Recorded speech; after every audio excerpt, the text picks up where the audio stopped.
लगभग सैंक्शन हुए थे। उसमें हम लोग पैसेंजर एमेनिटीज़ में, ट्रैफिक फैसिलिटी में जितने भी अलग-अलग हेड होते हैं हमारे, उसमें अभी तक काम सैंक्शन करा रहे हैं। मैं आपको फिर एक उदाहरण देता हूँ, जैसे कि हम यहाँ से चाइना क्ले एक्सपोर्ट जो होता है कोलायत साइड से, उसमें इच्छुक थे कि जो ट्रक्स से मूवमेंट होता है वो कुछ अगर रेल पे आ जाए और दोनों लोगों को फ़ायदा हो। तो जो वेंडर्स थे उन्होंने हमसे ये कहा कि गजनेर और कोलायत जहाँ से हम लोडिंग करते हैं, वहाँ के प्लेटफॉर्म्स की हालत बहुत अच्छी नहीं है और एक उनको ऑटोमेटिक वे ब्रिज होता है जिस पर से ट्रेन चले तो उसका वजन हो जाता है। उसमें उनको सुविधा ये थी कि जो पेनल्टी लगनी है या ओवरवेट है यहीं पता चल जाए, बजाय इसके कि जब वो पोर्ट पे पहुंचे और तब उन पे भारी पेनल्टी लगे। हम लोग 2 महीने के अंदर उस काम को सैंक्शन करा करके शुरू करा सके। अगर ये पुराना बजट होता तो उसमें फिर हमें वेट करना पड़ता अगले साल का और तब वो काम सैंक्शन होता। तो उसका दूसरा पहलू ये है कि जैसे आज बजट का दिन है तो आज आपको एकदम से नहीं बता सकते कि इसमें क्या क्या काम सैंक्शन हुए हमारे। जैसे मैं आपको बताता हूँ, जो अभी मंत्री जी कह रहे थे कि एक Amrit Bharat station development scheme उन्होंने लॉन्च की है। उसका उद्देश्य ये था कि जो आप लोग सुन रहे होंगे कि मेजर रीडेवलपमेंट स्टेशन का हो रहा है, वो बहुत बड़ी कीमत पे हो रहा है। जयपुर, गांधीनगर, जैसलमेर है, उसमें और कई स्टेशन हैं जब बाहर भी, जैसे इलाहाबाद है। तो अब मैं इलाहाबाद का उदाहरण देता हूँ, अकेले एक स्टेशन 800 करोड़ रुपए कंज्यूम कर रहा है उस डेवलपमेंट में। तो ये मंत्री जी की सोच ये है और भारत सरकार की सोच ये है कि बाकी स्टेशंस इतने मेजर अपग्रेडेशन के लिए क्वालिफाई नहीं भी करें तो वहां पर कुछ तो करने की जरूरत है जिससे कि एक इम्पैक्ट पड़े। तो उसके तहत कुछ ब्रॉड गाइडलाइंस दी गई हम लोगों को। एक जगह pilot project Khurda road station है उड़ीसा में, वहां इसको ट्राई किया गया और ये पाया गया कि औसतन 10 से 15 करोड़ के खर्चे में संबंधित आंकड़े बताएंगे। जिनको इसमें इंटरेस्ट है वो रुक जाएं, बाकी लोग प्लीज चले जाएंगे। डिस्कनेक्ट कर तो पैसेंजर को स्टेशन पर क्या चाहिए? अगर वो इस तरह का स्टेशन है जहां पर डेली कम्यूटर्स ज़्यादा आते हैं, जैसे रोहतक और आसपास के स्टेशन जो दिल्ली ट्रैवल करते हैं, मैं अपनी मोटरसाइकिल लेके स्टेशन आता हूं तो उसको पार्किंग मिल जाए। मैं स्टेशन पर जाऊं, अगर थोड़ी देर वेट करना है तो मुझे बैठने के लिए कोई अच्छी जगह मिल जाए। अभी तो प्लेटफॉर्म में हम लोग शेल्टर के चारों तरफ चबूतरे बना देते हैं वगैरह वगैरह। मेरे को अनाउंसमेंट सिस्टम के थ्रू या जो कोच गाइडेंस सिस्टम है उनके थ्रू ये पता चल जाए कि मेरी ट्रेन कहाँ आती है। सबसे बड़ी समस्या ये है कि जो फुटओवर ब्रिजेस हैं, अगर मुझे सीढ़ी ना चढ़नी पड़े, एस्केलेटर मिल जाए या लिफ्ट मिल जाए, इस तरह के कई और, वो तो है ही कि देखने में सब चीज़ एस्थेटिकली सुंदर लगे, वो अपनी जगह रिक्वायरमेंट है ही। तो उसके लिए अभी हर स्टेशन का अलग अलग एस्टिमेट बने, हम लोग काम प्रपोज करें, बजट में सैंक्शन हो, उसमें तो सालों लगेंगे। तो एडवांस प्रोग्रेस करते हुए मैं अभी देख रहा था बजट को, उत्तर रेलवे को एक पूरे भारत के इस तरह के सारे स्टेशन पे जो काम होना है, एक अम्ब्रेला वर्क पार्लियामेंट से सैंक्शन करा लेंगे। और जब तक वो सैंक्शन होगा और हम लोग अपना अपना एस्टिमेट बनाकर, प्लानिंग बनाकर तैयार होंगे, तब तक वो रेल मंत्रालय तैयार रहेगा हमको उस अम्ब्रेला वर्क में अपने अपने पोर्शंस को सैंक्शन करने के लिए। तो इसमें समय बचता है। जो उत्तर रेलवे में कंबाइंड तौर पर जो वर्क सैंक्शन किए गए हैं, मैं वो आपको जस्ट एक समरी के तौर पर बता देता हूँ, लिस्ट हम आपको दे देंगे। सॉफ्ट अपग्रेडेशन ऑफ स्टेशन, जिसमें ये अमृत भारत और इस तरह के और भी अन्य जो काम होते हैं, एक 10,000 करोड़ का अम्ब्रेला वर्क उत्तर रेलवे को दिया गया है और अभी इसका बंटवारा होना बाकी है। फुटओवर ब्रिजेस जो बनते हैं उसमें ऑल ओवर इंडिया 7,000 करोड़ का उसमें प्रावधान है। लिफ्ट्स के लिए 1,000 करोड़ का प्रावधान है। सीवेज ट्रीटमेंट प्लांट्स के लिए 300 करोड़ का प्रावधान है। गुड शेड के इंप्रूवमेंट्स के लिए 12,000 करोड़ का प्रावधान है। जो स्टेशंस पर हम लोगों को बोला गया है कि जहां आपको ड्रेनेज की प्रॉब्लम है, ट्रैक में गिट्टी होती है और उसमें अगर प्लेटफॉर्म का पानी जाता है तो ट्रैक की मेंटेनेंस, बदबू, बहुत सारी प्रॉब्लम होती है। तो स्टेशन एरिया में बिना बैलास्ट के जो वॉशेबल एप्रन टाइप का ट्रैक है उसके लिए 10,000 करोड़ का प्रावधान है। जो मेजर अपग्रेडेशन चल रहा है जिसमें बीकानेर भी शामिल है और उसके बारे में अभी हम चर्चा करेंगे, उनके लिए फेज 4 में 30,000 करोड़ का प्रावधान है। इसके अलावा में जो हम लोग रेगुलर कोच गाइडेंस सिस्टम वगैरह टाइप के इंप्रूवमेंट करते हैं, अनाउंसमेंट सिस्टम वगैरह के, सीसीटीवी वगैरह के, जो टेलीकॉम की सुविधाएं हैं, उसके लिए 500 करोड़ का प्रावधान है।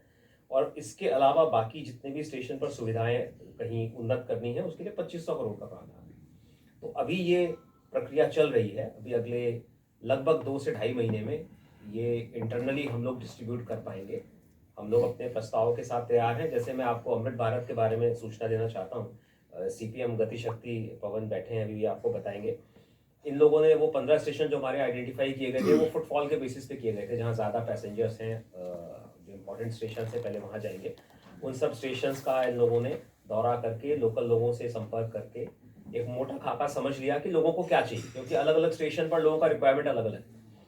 उसके बाद में हम लोगों ने एक अच्छे आर्किटेक्ट को एंगेज करने के लिए ऑलरेडी टेंडर कॉल कर लिए हैं उन 15 स्टेशन के, जो शायद 4 को खुल रहे हैं। ये अगर हम लोग वॉर फुटिंग पे अवार्ड कर देते हैं, हमें पूरी उम्मीद है कि इस महीने के अंत तक हमारे पास एक कंसल्टेंट ऑलरेडी आ जाएंगे।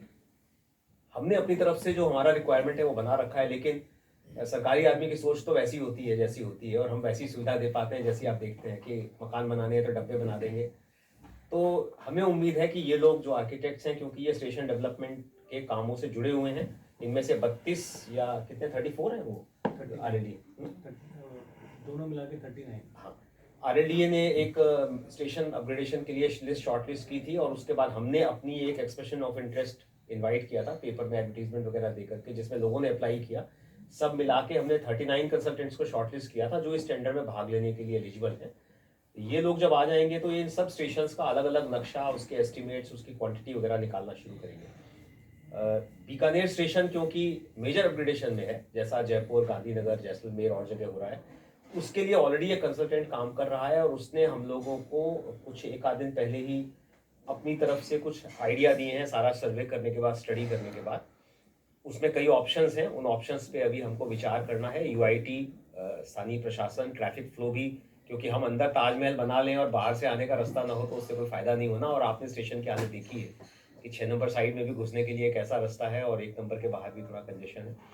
तो हमारी एक आगे ये भी सोच है कि कभी ना कभी बीकानेर में कोई मास ट्रांसपोर्ट का सिस्टम आएगा, वो चाहे LRT आए, मेट्रो आए, चाहे बिजली की बसें आए, चाहे जो आए, BRT आए, कुछ तो आएगा। और जब भी वो सुविधा बनेगी तो हमारा स्टेशन इस तरह का होना चाहिए जहाँ से वो इंटीग्रेट होकर जा सके। अन्यथा मेरे स्टेशन पर लोग उतरे और फिर ऑटो पकड़ के कहीं BRT या मेट्रो के स्टेशन जाएं और फिर वहाँ से पकड़ें, उससे कोई फ़ायदा नहीं है। तो वो सारी चीज़ें उसमें इंटीग्रेट करने की प्लानिंग है, और इन अम्ब्रेला वर्क्स में उस काम को सैंक्शन कराना है। तो मेरे पास में रफली अगला 2 से ढाई महीना है जिसमें कि इस स्कीम को हमें फाइनल करना है। और रेलवे बोर्ड को, क्योंकि मंत्री जी मेजर डेवलपमेंट के सारे नक्शे खुद एग्जामिन करते हैं, आज तक जितने भी स्टेशंस फाइनल हुए हैं वो प्लान उनको दिखाई जाती है रेल मंत्रालय ले जाके, वो उसमें कुछ ना कुछ मॉडिफिकेशन अपने एक्सपीरियंस के हिसाब से जो बताए जाते हैं वो इंटीग्रेट करके वो काम सैंक्शन होता है। मैंने कलेक्टर साहब से, कमिश्नर साहब से, UIT के सेक्रेटरी साहब से सबसे चर्चा की थी, वो भी उत्सुकता से वेट कर रहे हैं कि हम लोग उनसे क्या इंटरेक्शन चाहते हैं और ट्रैफिक फ्लो में वो इम्प्रूवमेंट कैसे होगा। मैंने अभी पवन जी से रिक्वेस्ट की है, इनके पास अगर वो प्रेजेंटेशन तैयार है, हालांकि अभी उसमें हम लोगों ने दिमाग नहीं लगाया, बट हम आपको ब्रीफ में दिखा सकते हैं जिससे कि आपको कुछ आइडिया लग जाए कि किस तरह की प्लानिंग है। उसको फाइनल ना समझे, मगर वो एक, क्योंकि आप लोग आज यहाँ हैं, ऐसा मौका थोड़ा कम ही आता है, तो हम आपको उसमें दिखाना चाहते हैं। हमने जो अभी पिछले सालों में ये जो जितना भी मैं आपको बता रहा हूँ कि काम हम सैंक्शन कराते हैं और तेजी से हो जाते हैं, तो अब अगला सवाल ये आता है कि सैंक्शन तो करा लेते हैं, फिर करते क्या है उसके बाद। तो मैं आपको इतना बताना चाहता हूँ कि हमने कोविड के दौरान बहुत सारे काम जो कि ड्रॉप हो गए थे या कॉस्ट सेविंग की वजह से बंद कर दिए गए थे, जब उनको दोबारा रिव्यू किया तो हमने ऐसे स्टेशन पाए जहाँ ट्रेन की क्रॉसिंग होती है लेकिन दूसरी तरफ प्लेटफॉर्म ही नहीं है, और लोग गिट्टी में उतरते हैं, मिट्टी में उतरते हैं, और फिर कैसे आते हैं। मतलब बहुत सारे ऐसे स्टेशन थे जिसमें कि रेल लेवल प्लेटफॉर्म थे और लोगों को बहुत दिक्कत थी क्योंकि ट्रेन में चढ़ने में कष्ट होता है।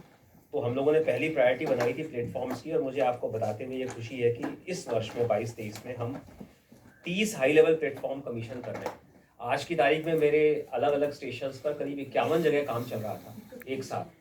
21 जगह कॉशन लगा हुआ था जहाँ पर कि ट्रैक के बगल में खोद कर ये सब काम चल रहा था। तो काम थोड़ा रिस्की है, और पैसेंजर्स को जिस समय प्लेटफॉर्म बन रहा होता है उस समय कष्ट भी होता है, उसको भी संभालना था। मगर ऐसे 30 प्लेटफॉर्म हम इस साल में बना देंगे।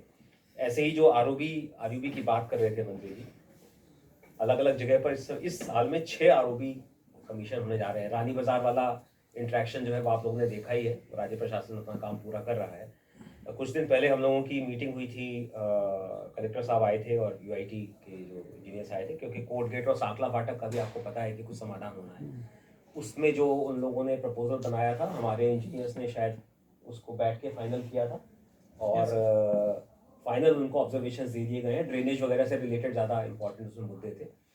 उन्होंने वायदा किया है कि वो हफ्ते 10 दिन में फाइनल प्रपोजल्स जमा कर देंगे। उसमें कोर्ट गेट पर फाटक को रिटेन करते हुए एक कम चौड़ाई का अंडरब्रिज बनाने की बात है, वन वे, और साकला फाटक के और स्टेशन की तरफ अंदर आकर के एक रानी बाजार टाइप का डबल साइडेड अंडरब्रिज बनाने की बात है।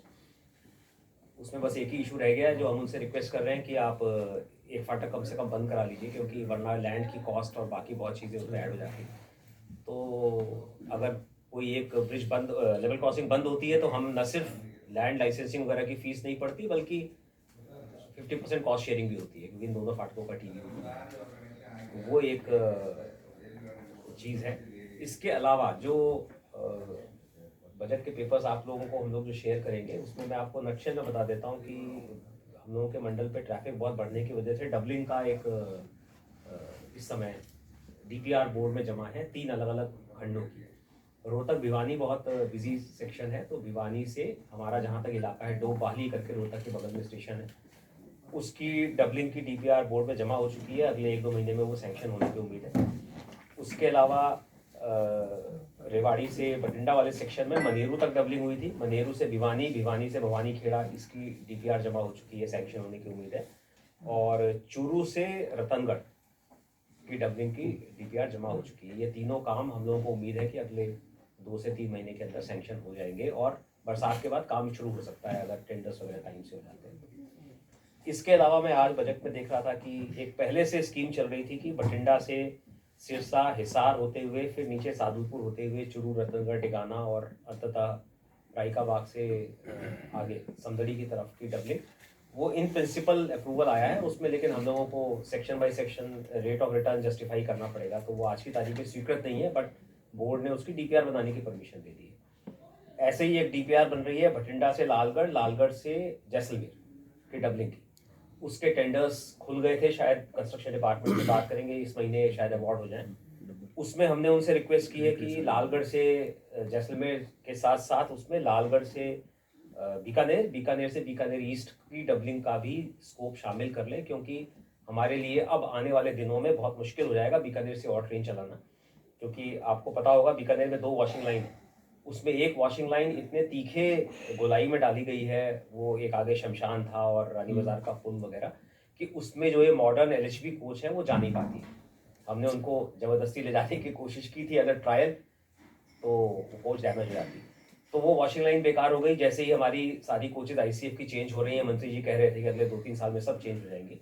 लालगढ़ में जो वॉशिंग लाइन है वो बहुत शैलो है, उसकी एक तरफ डेप्थ खाली 1 फुट है और दूसरी तरफ उसकी डेप्थ 2 फुट से भी कम है, तो उसमें पिट में जाके कोई एग्जामिनेशन नहीं हो सकता।